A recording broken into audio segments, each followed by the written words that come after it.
तो इस महाकुंभ में लगातार हमारा सफ़र जारी है और जो बड़े-बड़े आश्रम हैं वहाँ पर भी जो साधु सन्यासी हैं उनसे मुलाकात की और अचानक चलते जा रहे थे कि एक बाबा जी ने हमें चाय के लिए रोका और हम इस छोटी-सी कुटिया में यहाँ पर आकर बैठ गए।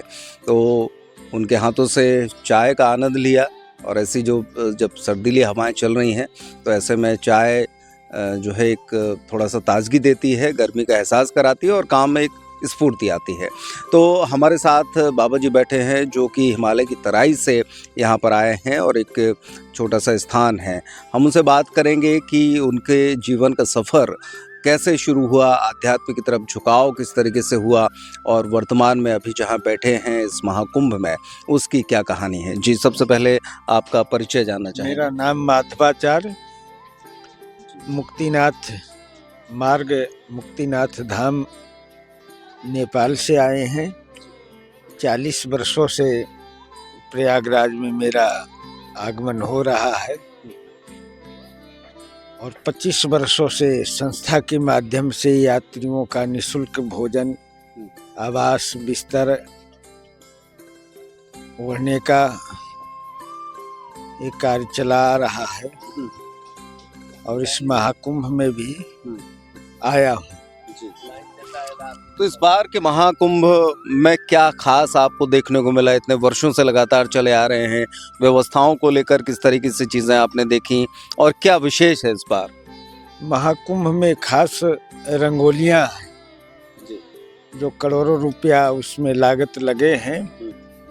न यात्रियों का उससे लाभ है न संतों का उससे लाभ है। अगर संतों को दिया जाता उतना पैसा तो उनके पास में सुविधा बढ़ता, लोगों को छाया मिलती और प्रेम से जो है उनको सहयोग सरकार करती तो और सेवा विशेष रूप से करते। तो लोगों का तो कहना है कि संत को रुपए पैसे से क्या ज़रूरत है संतों को? अब संत लोग कह रहे हैं तो लोग कह रहा है, पर कानून का किताब में ऐसा नहीं लिखा है कि संतों को कुछ नहीं चाहिए।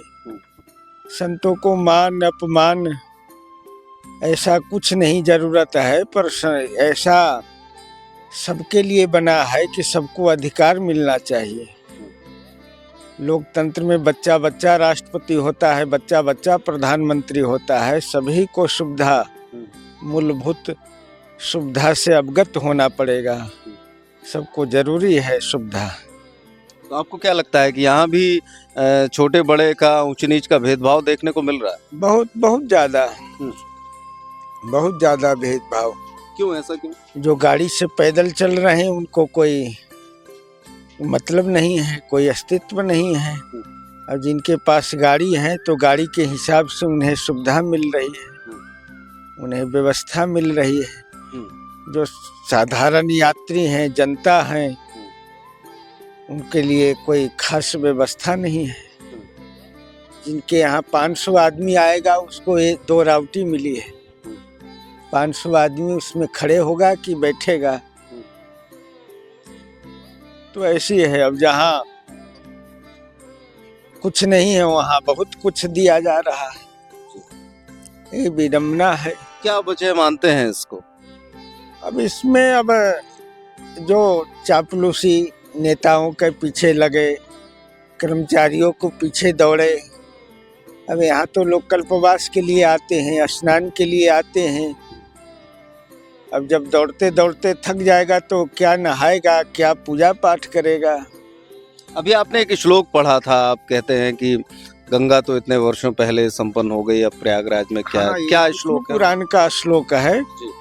कलर 10 वर्ष सहस्त्रांते विष्णु तेजति मेदनिम तदर्धम गंगा तोयम तदर्धम ग्राम देवता। जब 10,000 वर्ष कलयुग भोग कर लेगी तो भगवान विष्णु धरती छोड़ देंगे। तदर्धम गंगा तोयम, गंगा और गंगा जल जो है 5000 वर्ष कलयुग के भोग करने पर गंगा लुप्त हो जाएगी। तो गंगा को लुप्त हुए शास्त्रों के अनुसार 126 वर्ष हो गया। क्यों? कलयुग जो है 5126 वर्ष भोग कर लिया। तो 126 वर्ष पहले गंगा चली गई। अब जो गंगा दिख रही है तो वन नदियों का जल है, नाला नाली है, और तो क्या फिर जो है? गंगोत्री से जो अभी भी अनवरत जारी है वो क्या है? गंगोत्री से जो चली भी तो हरिद्वार में उसको डिवाइड करके वो खेत के सिंचाइयों में चली जाती है। फिर थोड़ा नीचे आकर के अन्य नदियां मिली, उसी का जल थोड़ा बहुत यहाँ आता है। इसको भी जगह जगह बांधे हैं कई जगह। तो फिर संगम का क्या अर्थ रह गया आज के समय में? संगम के अर्थ यही, अब साधु समाज जो है, लोग आए हैं बहुत दूर दूर से, यही साधु प्रयाग है, यही संगम है, यही आपस में मिलना जुलना, सत्संग करना, मानव उद्धार के लिए तपस्या करना, मानव का कल्याण हो। क्या नेपाल से भी लोग आते हैं यहाँ पर? नेपाल से प्रायः नेपाल के लोग श्री मुक्तिनाथ यात्री सेवा संस्थान में ही आते हैं, पर इस वर्ष थोड़ा कम लोग आएंगे क्योंकि अब असुविधा है, यहाँ जगह कम है, सुविधा कम है। सरकार को सुविधा देनी चाहिए। नेपाल के गली गली में कुंभ का लोगो जो है प्रचार किया जा रहा है, प्रथम यज्ञ क्या क्या बोल करके कि प्रयाग से अब लोग उत्सुकता सबको जाग रहे हैं आने के लिए। अगर एक बैग आ जाए तो असुविधा का सामना करना पड़ सकता है उनको। बहुत सारे साधु सन्यासी महात्मा जो है हिंदू राष्ट्र का नारा देते हैं। हिंदू राष्ट्र की बात को लेकर क्या कहेंगे? अब हिंदू अरबी शब्द है, मुसलमानों द्वारा दी गई उपाधि है हिंदू, कोई हमारे शास्त्र सम्मत पुराणों का चीज नहीं है। अब राष्ट्र तो अब बिना संविधान, वर्तमान संविधान खत्म किए तो हिंदू राष्ट्र बन नहीं सकता है। तो पहले संविधान खत्म करना पड़ेगा, तब हिंदू राष्ट्र बनेगा। अभी हिंदू राष्ट्र,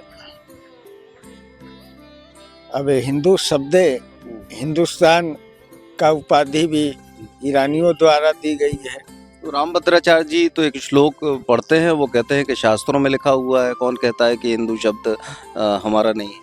इतिहास में लिखा हुआ है कि हिंदू शब्द जो है अरबी शब्द है, ईरानियों द्वारा दी गई उपाधि है। तो इतिहास तो बाद में आया, शास्त्र और वेद तो पहले के है ना। अब शास्त्र वेद पहले का है, पर हिंदू शब्द जो है किसी शास्त्र में, किसी डिक्शनरी में हिंदू शब्द नहीं मिला है। हिंदी का जितने मैंने डिक्शनरी देखा, हिंदू शब्द अरबी शब्द है। यानी कि वर्तमान व्यवस्था से काफी नाराज दिखाई देते हैं। हम नाराज काहे के लिए होंगे? नाराज होते तो आते ही नहीं मेला में, कुव्यवस्था में। हाँ, मेला में तो सनातनी बनकर आए। सनातनी तो अब है ही, सनातनी तो रहेंगे ही। बीजम माम सर्वभूतानां यान्ति ब्रह्म सनातन। सनातनी और सनातन ये दोनों रहेंगे। जब जब विपदा पड़ेगी तब तब परमात्मा आएंगे, सनातन को रक्षा करेंगे। आपने बताया था कि आप जन्म स्थान आपका यहीं पर है, लेकिन उसके बाद फिर आप नेपाल चले गए, क्या कहा? नेपाल चले गए, 92 में नेपाल हिमालय में चले गए। कार सेवा में थे, कार सेवा समाप्त हुई और मैं हिमालय चला गया। एक कुंभ मेले में आता हूँ, अर्ध कुंभ में, कुंभ में, और जो बनता है सेवा करते हैं। 2-4 पैसा कर्जे भी हो जाते हैं, फिर चले जाते हैं और फिर बार बार लौट कर आते। अब आना ही पड़ता है। को कह सकत प्रयाग प्रभाव, इसका तो महिमा ही अलग है। जहाँ भरद्वाज ऋषि, दुर्वासा ऋषि जहाँ तप किए हों, वहाँ आ जाने से ही तपस्या का कुछ फल मिलना ही है। जैसे घी का लड्डू टेढ़ा भी है तो खाने में स्वाद ही लगता है, वैसे ही जगह है, भूमि है, संत समागम है, ये दुर्लभ चीज तो है ही। इतना खर्चा करने पर भी इतने लोग एक जगह इकट्ठा नहीं होंगे। आज प्रयागराज का महिमा है कि लोग आ रहे हैं, आ गए कुछ लोग, सब लोग सरस्वती में स्नान कर रहे हैं। तो भले ही कितनी नाराज़गी हो, लेकिन चूंकि सनातन के प्रति जो प्रेम है, जो श्रद्धा है, इस स्थान के प्रति जो मोह है, समर्पण है, उसको लेकर चाहे हिमालय की कंदराएं हों, चाहे वो नेपाल क्षेत्र हो या फिर देश दुनिया हो, लोग बार बार यहाँ पर आते हैं, संगम में स्नान करते हैं और यही कामना करते हैं कि देश का विकास हो, समागम हो, लोगों में समन्वय की भावना हो, ऊंच नीच जाति और भेदभाव ये तमाम बातें ख़त्म हो और देश एक बार फिर से पुनः खुशहाल हो सके।